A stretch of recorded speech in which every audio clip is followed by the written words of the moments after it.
It's no secret that the multiplayer side of Assetto Corsa is one of the main weak points of the game. While it is able to produce a great driving experience, it fails to reproduce the motorsport feel. I said this before, but adding private lobbies is not going to magically turn the game into a good league platform. There are many more additions and features needed, and this is what this video will be about. We'll go slowly through an Assetto Corsa racing weekend trying to identify all the little things that need to change to make possible a serious multiplayer experience. We will split this in two parts. In the first one, we'll talk about everything happening before the race itself, from the menu settings that I think are missing to changes that will make practice and qualifying sessions much better. Then we will have a look at everything wrong with the races, from race starts to how pit stops work. In many cases, the suggested improvements should be really easy to get working. I am not talking about fancy animations like the Formula 1 games have or anything like that. I'm talking more about the rules and the environment. When you select a given car in this game, you just get that car thrown in the circuit you selected, but there's not an effort to make it feel like an actual race from that series. It's hard to put it into words, so I'll just get going with the suggestions and you'll get where I mean along the way.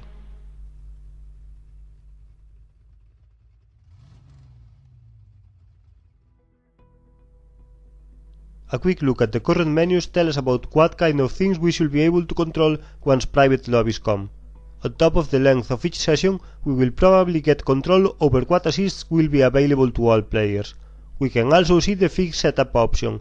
I will expect the host to be able to turn it on and off too. It is important that they don't make the same mistake many other racing games have made in the past about this option. In a lobby with this option turned on, they should still allow all players to select the tire compound they will use and what fuel load they will take for any session. Fixed setups allow for an even playfield and minimizes the practice time needed for events, so in certain cases it is a very useful option. However, if they don't get this right, we could end up having to qualify with excessive fuel loads or having to pit for races where the car could go to the end easily. If this happens, no one will ever use this option. There are other things I am missing here. The track grip levels and the temperature make quite a difference. Players should be able to select whatever they want for their races, and that should include an option to randomize all this stuff to make everything a bit more unpredictable. As for the current multiplayer format, weather and track condition is always random, and I think that's a really good call. Car limitation is another detail they should give us control over. I am quite a fan of this idea for public races or any kind of quick event. The grids look much better if they include a variety of cars, and you are also forced to switch cars often, learning a bit about all of them. But for league races, they should offer the option to turn the car limit off and give the organizers complete freedom over what kind of grid they want. And of course, they should add a menu so everyone can choose their favorite livery. It's criminal they forgot about that. Another thing they should include is the ability to turn Parc Fermé on or off, and they should be smart about it too. Right now, all the public lobbies have it on by default, which I think is a good idea. It isn't the best rule in real life, but it's nice not having to build special one-last setups increasing the practice time. However, even if the option is on, it is not enforced properly. This is the start of a qualifying session. Let's say I am preparing the car to qualify, taking fuel of the car and bolting the softest compound.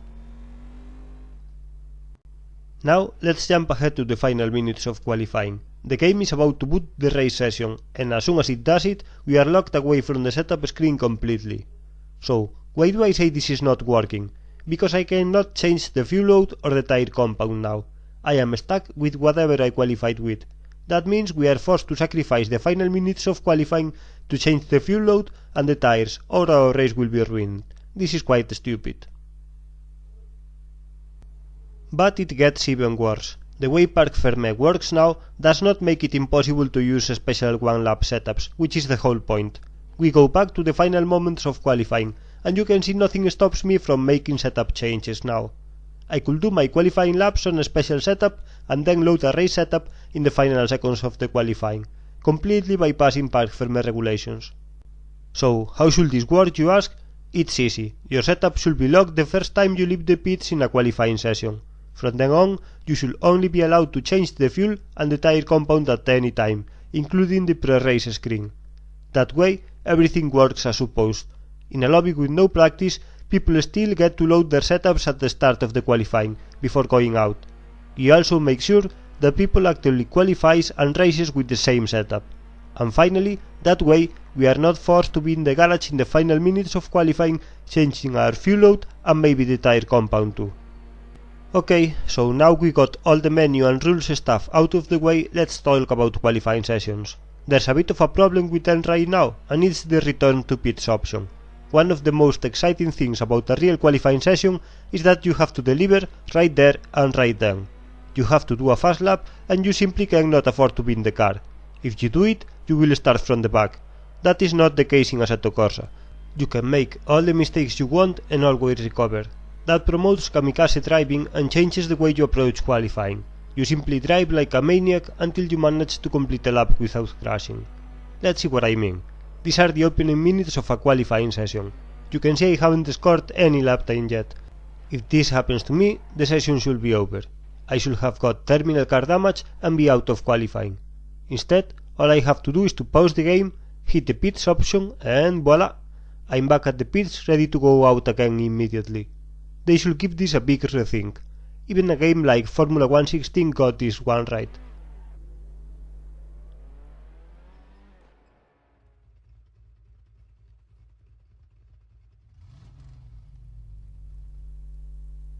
The first thing I will change about race day has already been mentioned. We should get partial access to the setup screen to change the fuel levels and the tire compound. Changing the setup tab for a strategy one will be the fancy way to do it. Another thing I will change is the tire blanket option being locked to off for all the multiplayer races. Ideally, we will have a formation lap and every driver will be responsible for his own tire warming. But since we don't have it, we should be able to control if we want to start with cold or hot tires. Some racing compounds work horribly at ambient temperatures, and that makes first laps way too dangerous. Now let's talk about race starts. We should be given full control over the launch. Not having the ability to jump the starts is not ideal, and having to wait in neutral and shift up to get the car moving is a bit weird. We should wait with a gear engaged and just release the clutch, like you would do in a real car. Also, the game should stop messing with your clutch when auto clutch is off. Keep an eye on the pedal bars on the heads-up display. I am not touching the clutch at all, and the game is babysitting me to avoid me stalling the car.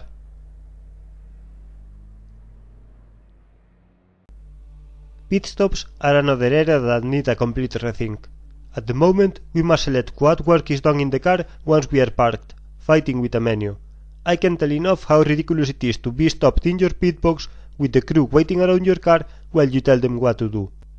You know how hard it is to gain 5 seconds on another good driver, but the way pit stops works right now, it's super easy to lose or gain 5 seconds if you mess up operating this clumsy window.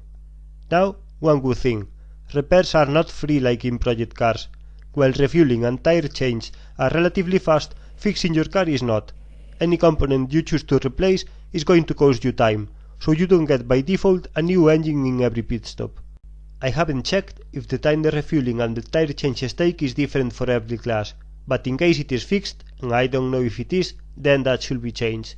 If they have to drop the pitwork animation, so be it. Getting believable stop times for every series is more important. Now, a solution proposal for the pit stop menu problem. I would like to keep the ability to drive on the pits and having to stop on my box too. A small menu in one corner of the screen that you could operate as you drive will be enough. That way, drivers could plan their next stop as they go down the straights and arrive to the pits sure about what they'll get. Driving down the pit lane with the speed limiter on should be a moment to relax, but at the moment it's a very stressful time, as you know you will have to play Tekken with your D-pad and you can make or lose seconds just by being better at moving fast through a menu. That nonsense should go away. Another possible option would be to create presets for your pit stops in some sort of pre-race menu. In every preset you will set an amount of fuel, a compound and the repairs you want. Then you could cycle between all the presets you have created with a button as you drive. Whatever they do, they have to make sure you arrive to the pits knowing what you will get, and the pit work should start as soon as you park. That was all. It's quite a long list of things to improve, but the game is being updated quite often, so one can hope for the best. Thanks for watching.